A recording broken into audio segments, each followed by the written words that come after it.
नमस्कार दोस्तों। आज जो मैं वीडियो बना रहा हूँ जिसमें आपको जो है बेसिक इंग्लिश के तहत में वर्ब का परिचय देने जा रहा हूँ और ऑब्जेक्ट का परिचय मैं दूंगा। इससे पहले वाला वीडियो में मैंने सब्जेक्ट का परिचय दिया था। कोई भी इंग्लिश सेंटेंस जो होता है, इंग्लिश सेंटेंस में सब्जेक्ट, वर्ब और ऑब्जेक्ट का जरूरत होता है। तो सब्जेक्ट, वर्ब, ऑब्जेक्ट के माध्यम से जब आप किसी इंग्लिश सेंटेंस को बनाएंगे तो उससे पहले सब्जेक्ट को पहचानना सीखे, वर्ब को पहचानना सीखे, फिर ऑब्जेक्ट को पहचानना सीखे, तब जाकर के सेंटेंस को बनाने में आपको सुविधा होगी। तो चलिए, हम जो है कि पिछला वीडियो में सब्जेक्ट का परिचय दे चुके हैं। आप में से जो उस वीडियो को नहीं दिए हैं उसका लिंक मैंने डिस्क्रिप्शन में दे दिया है, वहां से जाकर के आप देख लेंगे।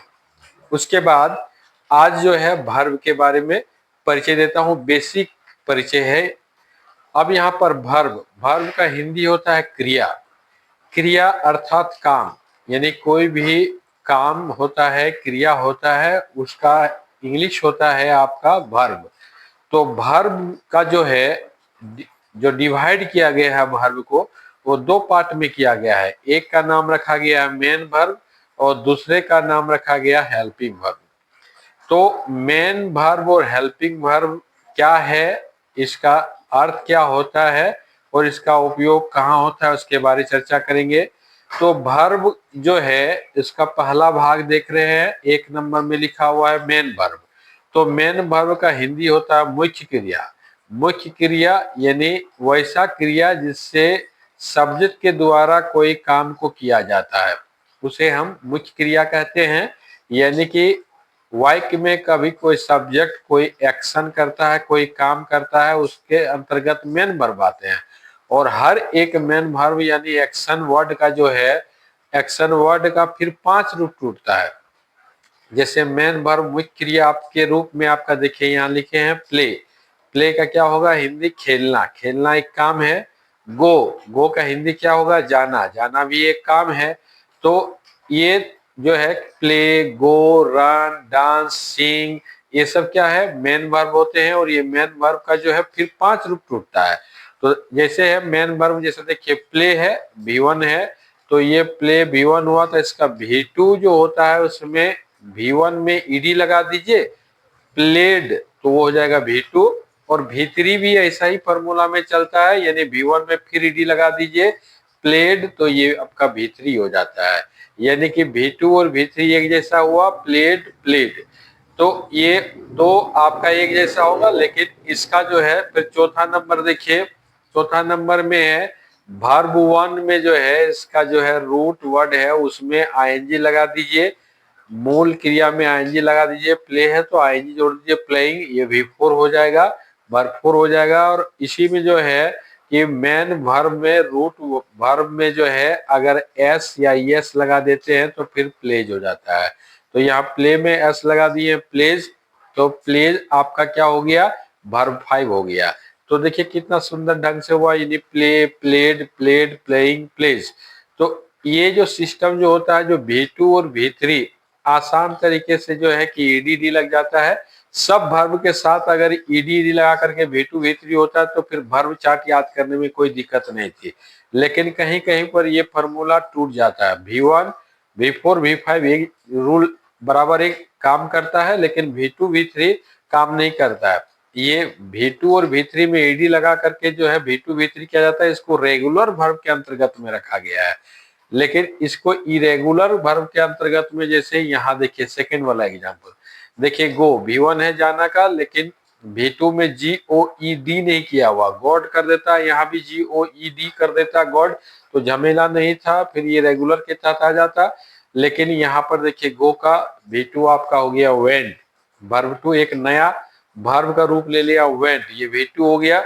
इसी का V3 देखिए फिर गॉन लिखा हुआ है, ये भी एक अलग नया रूप ले लिया, गॉन, यानी रेगुलरिटी में इरेगुलरिटी आ गया, इसलिए इसको इरेगुलर के तहत में रखा जाता है इस वर्ब को। और इसी में V4 और V5 में फिर झमेला नहीं है। V4 में देखिए वर्ब 1 में आईएनजी लगा दिए, गो में आईएनजी लगा दिए, गोइंग, V4 हो गया। और V5 में गो में ES लगा दिए तो गोज हो गया, V5 हो गया। तो इस तरह से इसमें क्या हो गया, ये इरेगुलर के तहत में आ गया, go, went, gone, going, goes. और यहाँ पर क्या हो गया, play, played, played, playing, plays. V4 V5 में झमेला नहीं है, V1 में नहीं है, V2 और V3 में है। तो इसके लिए एक वर्ब चार्ट आता है जिसको बाद के वीडियो में मैं दूंगा, और इसके माध्यम से आप कौन कौन रेगुलर वर्ब में आते हैं, कौन इरेगुलर वर्ब में आते हैं, सारे चार्ट आपको मिल जाएंगे। तो इसमें सिर्फ इतना ही समझना है, ये वर्ब चार्ट यानी मेन वर्ब को फिर 5 रूप में तोड़ा जाता है। वहीं पर जो है कि इसको, इस मेन वर्ब को, इस मुख्य क्रिया को सहयोग करने के लिए, इस मुख्य क्रिया को सहयोग करने के लिए फिर हेल्पिंग वर्ब का निर्माण किया गया। ग्रामरियन ने हेल्पिंग वर्ब का निर्माण किया जो सहायक क्रिया के रूप में जाना गया, यानी जो मेन वर्ब का सहायता पहुंचाता है। कभी कभी ये लोग नहीं रहते हैं तो खुद मेन वर्ब के रूप में रह करके ये सहायक क्रिया सेंटेंस को आगे बढ़ा देते हैं। तो हेल्पिंग वर्ब, जिसको एक्सिलरी वर्ब भी कहा जाता है, लेकिन उस एक्सिलरी वर्ब का ही एक सिंपल नाम हेल्पिंग वर्ब रखा गया है, सहायक क्रिया रखा गया है। तो इस सहायक क्रिया के अंतर में मात्र 24 हेल्पिंग वर्ब होते हैं, यानी 24 होते हैं। उसमें से कौन कौन सा 24 है, एग्जाम्पल में देखिए, is, are, am, was, were, have, has, had, do, does, did, shall, will, should, would, can, may, could, might, must, ought to, used to, need और dare। ये टोटल 24 हेल्पिंग ऑफ सहायक क्रिया है जो इसकी सहायता पहुंचाते हैं। इसी में से कुछ वर्ब जो होता है प्राइमरी वर्ब हो जाते हैं और कुछ जो है मॉडल वर्ब हो जाते हैं, जिसकी चर्चा बाद में करेंगे। अभी सिर्फ सिंपल इतना ही दिमाग लगाना है कि 24 हेल्पिंग वर्ब है जो इसका मुख्य क्रिया को सहायता पहुंचाते हैं, कभी कभी खुद मुख्य क्रिया के जगह पर रह करके सेंटेंस का मीनिंग को पूरा करते हैं। तो ये परिचय दिए आपका वर्ब का, मेन वर्ब और हेल्पिंग वर्ब। तो ये चार्ट को बढ़िया से दिमाग में रखिएगा। इसको सेंटेंस बनाने सिखाएंगे तब इसका जरूरत होगा, उस समय फिर हम समझाते चलेंगे कि किस सब्जेक्ट के साथ कौन सा हेल्पिंग वर्ब लगेगा और किस सब्जेक्ट के साथ जो है कौन वर्ब 1 लगेगा, वर्ब 5 लगेगा, क्या लगेगा उसको बताएंगे। तो अभी थोड़ा सा परिचय दिए वर्ब का। वर्ब इतना ही छोटा चैप्टर नहीं, बहुत बड़ा है, लेकिन अभी हम बेसिक परिचय दे रहे हैं। अब वर्ब हो गया, ये क्रिया हो गया। अब इसके बाद हम चलते हैं ऑब्जेक्ट का, यानी सेंटेंस में सब्जेक्ट के बाद वर्ब और वर्ब के बाद ऑब्जेक्ट को भी पहचाना जाना चाहिए ताकि आपको बनाने में सुविधा होगी। अब इसके बाद चलते हैं ऑब्जेक्ट का परिचय देते हैं। चलिए ऑब्जेक्ट, यहाँ पर देखिए ऑब्जेक्ट जो है कि ऑब्जेक्ट आपके रूप में जो है, जिसे कोई वस्तु के रूप में होता है ये कर्म, यानी कर्ता क्रिया, और इसको कर्म कहा जाता है। तो यहाँ पर जो है कि ऑब्जेक्ट जो है, ये ऑब्जेक्ट कैसे पहचानेंगे कि कौन सा इंग्लिश सेंटेंस में ऑब्जेक्ट है, इसके लिए थोड़ा सा लिखे हुए हैं। यदि इंग्लिश सेंटेंस में हेल्पिंग वर्ब या मेन वर्ब या दोनों वर्ब्स के बाद, यानी हेल्पिंग वर्ब या मेन वर्ब दोनों के बाद आने वाला इंग्लिश वर्ड ऑब्जेक्ट कहलाता है, ऑब्जेक्ट कहलाता है।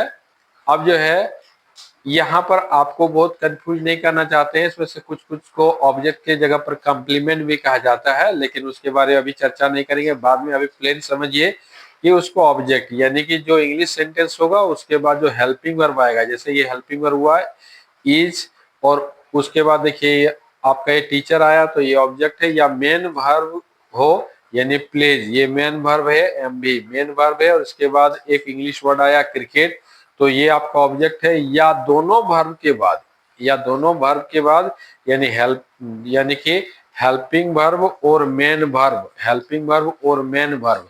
देखिए यहाँ पर हेल्पिंग वर्ब इज आपका हेल्पिंग वर्ब है और प्लेइंग आपका मेन वर्ब है। हेल्पिंग वर्ब और मेन वर्ब दोनों के बाद जो वर्ड आया है वो मेरा ऑब्जेक्ट है। तो इस तरह से जो है ये हम लोग को पहचानना है कि अगर, यानी ये हो गया ही आपका subject, S means subject, is जो हो गया हम लोग का हेल्पिंग वर्ब हो गया, एच भी मीन्स हेल्पिंग वर्ब, और पूरा मिला करके ये टीचर, ये टीचर यहाँ पर ये टीचर जो है, टीचर हम लोग का ऑब्जेक्ट है। कैसे पहचाने, यानी हेल्पिंग वर्ब के बाद जो इंग्लिश वर्ड आया वो हम लोग का ऑब्जेक्ट हो गया। उसी तरह से जो है ये आपका देखिए सेकेंड वाले एग्जाम्पल में देखिए ही सब्जेक्ट हो गया, प्लेज, ये मेरा एच भी नहीं है, ये मेरा एम बी है। एम बी मतलब मेन वर्ब, एक्शन वाला वर्ड है मेन वर्ब। और इसके बाद आपका क्रिकेट, ही प्लेज क्रिकेट, मतलब वो क्रिकेट खेलता है। तो यहाँ पर एम बी के बाद जो क्रिकेट वर्ड आया ये हम लोग का ऑब्जेक्ट हो गया। मेन वर्ब का जो वर्ड आया वो मेरा ऑब्जेक्ट हो गया। उसके बाद तीसरा एग्जाम्पल में देखिए, ही इज प्लेइंग क्रिकेट, वो क्रिकेट खेल रहा है। ही तो सब्जेक्ट हो गया, इज जो है मेरा हेल्पिंग वर्ब है और प्लेइंग मेरा मेन वर्ब है, यानी हेल्पिंग और मेन वर्ब दोनों इस वाक्य में है।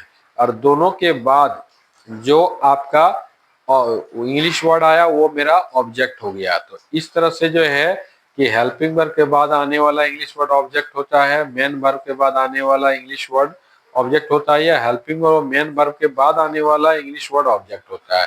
तो इस तरह से हम लोग जो है कि ऑब्जेक्ट का भी परिचय को सीखे। अब इस तरह से आज वर्ब और ऑब्जेक्ट का परिचय को सीखे।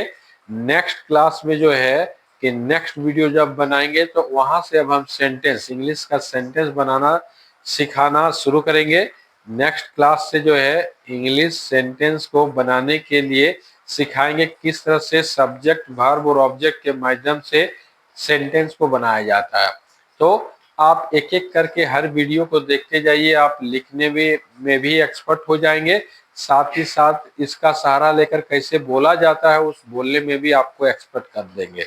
तो इसलिए वैसे व्यूअर्स जो मेरे चैनल को अभी तक सब्सक्राइब नहीं किए हैं, आप मेरे चैनल को सब्सक्राइब कर ले, ताकि जैसे ही नया वीडियो डाले वो नया वीडियो आपको जो है कि तुरंत मिल जाए नोटिफिकेशन, और उसके बाद वाला वीडियो को भी आप देख लें। और अगर आपको पसंद आए तो लाइक कमेंट जरूर करेंगे, और साथ ही साथ दोस्त यार को आप शेयर भी कर सकते हैं।